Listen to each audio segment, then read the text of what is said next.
Pessoal, para me ajudar no procedimento aqui, eu vou usar esse robozinho. A gente vai utilizar ele como terceira mão, tá? Então as garrinhas vai servir como um apoio da placa. A gente tem que tomar muito cuidado porque esse jacarezinho ele é meio bruto. Para ele arrancar a componente da placa é muito fácil. Então geralmente a gente tenta posicionar o jacarezinho num ponto onde não tem componente eletrônico. E mesmo nesse ponto a gente tenta não puxar a placa do jacaré. A gente tem que abrir aqui para poder soltar a placa. Então eu vou prender aqui. Vou prender aqui na lateralzinha e a gente vai usar o robozinho como apoio. Só para lembrar que eu já preparei esse conector, então eu fiz a limpeza com fluxo líquido, né? Apliquei o fluxo pastoso, perfeito? Já vim com a ponta do ferro, já preparei os pontos de solda, só derreti a solda com o ponto do ferro e agora eu vou usar a estação de retrabalho para poder fazer o procedimento de retirada desse conector. Bom, para falar a verdade, não interessa tanto o quanto de calor ou a vazão de ar que você vai colocar ou ajustar na sua máquina. É uma pergunta que o pessoal me faz muito e não interessa tanto. Eu costumo colocar a máquina em 400 graus, 450 graus mais ou menos, e a vazão de ar mais ou menos no 6 ou no 6,5, mas não interessa tanto, porque assim, ó, a solda ela derrete em 235 graus. Se eu ajustar minha máquina para 235 graus, em algum momento a placa vai atingir essa temperatura.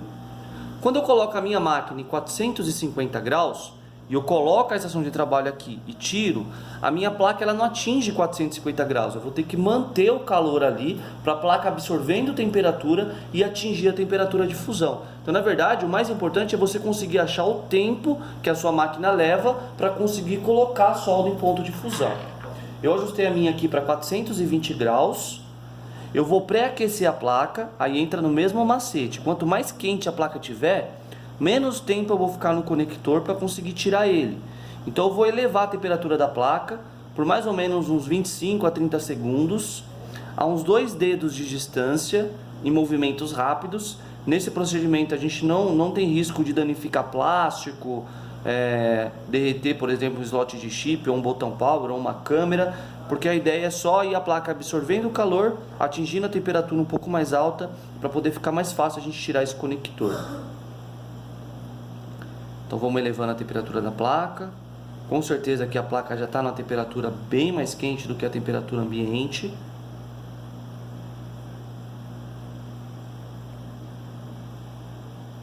E agora eu vou aplicar o calor para poder remover o conector. Eu, numa análise visual aqui, eu decidi que eu vou aplicar o calor por baixo para tirar esse conector. Em alguns casos tem que aplicar o calor por cima do conector. Então eu vou aqui chegar um pouco mais perto do conector, com a mão em movimento. Eu vou começar a aplicar o calor, sempre visualizando a solda. E quando ela entra em ponto de fusão, você consegue sacar o conector. O conector sai com uma certa facilidade. Você vê que eu não fiquei tanto tempo para tirar o conector, porque eu preparei bem a solda. Se eu não tivesse feito esse preparo todo para poder tirar esse conector, com certeza eu ia levar muito mais tempo para poder tirar essa peça do lugar. A placa não sofre, não cria bolha, não fica escura. A preparação ela é fundamental para você fazer um procedimento correto de solda, perfeito? Para colocar aqui, nesse caso a solda ela não está oxidada, então não é necessário fazer nenhuma troca de solda, até porque se eu estou trocando o conector é porque ele está quebrado. Depois a gente vai fazer um vídeo para falar um pouquinho sobre solda fria, que tem alguns casos que não é nem necessário trocar o conector de carga. Nesse caso, eu só vou colocar o conector novo no lugar, posicionado certinho. O mesmo produto químico que já está na placa, eu vou utilizar para instalar o novo conector. Talvez seja necessário estanhar o novo conector, né? Aí a gente pode utilizar um outro produto químico que ajuda bastante, que é o estanho em pasta. Eu vou aproveitar que a placa está pré-aquecida e já vou colocar esse conector e eu já mostro para vocês no finalzinho o estanho em pasta. Vou aplicando o calor aqui, vai demorar um pouquinho mais porque a placa abaixou um pouco a temperatura. Vou apoiar aqui com as costas da pinça e tirar o calor, ó. É importante não soprar, tá, pessoal? Esperar alguns segundinhos para a solda entrar em ponto de fusão. Se vocês quiserem e acharem necessário, antes de fazer a limpeza, podem vir com a ponta do ferro de solda e pentear a solda. Se fica alguma pontinha, alguma coisinha que não pegou solda direitinho, a ponta do ferro de solda pode deixar essa solda um pouco mais uniforme. Aí é só esperar a placa esfriar bem para a gente poder fazer a limpeza. Aí vem o macete. Essa limpeza final, ela vai ser feita com álcool isopropílico. Aí sim, para poder tirar o resíduo de todos os produtos que ficaram na placa. É importante que isso seja feito depois que a placa já atingiu a temperatura ambiente novamente, ou seja, a placa vai ter que ficar aqui por pelo menos uns 5 ou 10 minutos para a gente poder conseguir fazer a limpeza. E eu sempre, para poder arrematar o procedimento, eu faço uma limpeza com limpa-contato dentro do conector. Por quê? Porque a pasta para solda, ela não conduz nem corrói. Porém, quando ela seca, né, ela vira uma camada isolante. Então pode ser que com o tempo esse aparelho comece a dar falhas de carga por conta do fluxo pastoso seco dentro do conector. Então uma limpeza dentro do conector é importante. Para atingir lá dentro do conector essa limpeza, o spray limpa-contato é a melhor solução aí, tá? Então o que eu quis mostrar para vocês nesse vídeo é principalmente os produtos que são utilizados na solda. Como eu falei para vocês, o foco não é mostrar a troca do conector. O foco principal é mostrar para vocês que não se pode utilizar a pasta para solda, que a fita Kapton não é uma fita isolante térmica. A gente usa fita alumínio para fazer esse papel, né?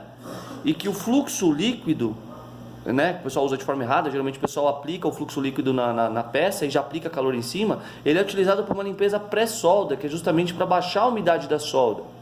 A gente usa o fluxo pastoso para ajudar na fusão e no final que a gente vem com álcool isopropílico para poder fazer uma limpeza pós-solda. E aí sim você vai ter uma execução com mais eficiência nos procedimentos de solda.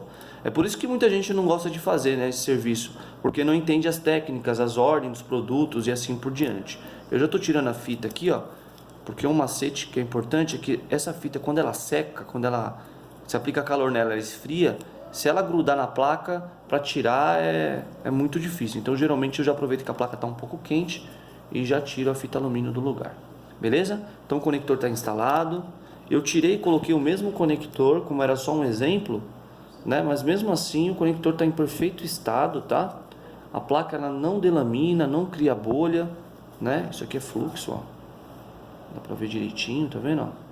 A solda não fica escura, né? A placa também não fica escuro, ó. Perfeito?